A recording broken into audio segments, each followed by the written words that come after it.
Quando espirra em público. Desculpa. Quando espirra sozinho. Quando espirra e ninguém te diz saúde. Saúde. Obrigado. Quando espirra muitas vezes seguidas.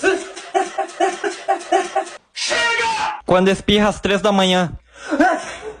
Saúde. Obrigado.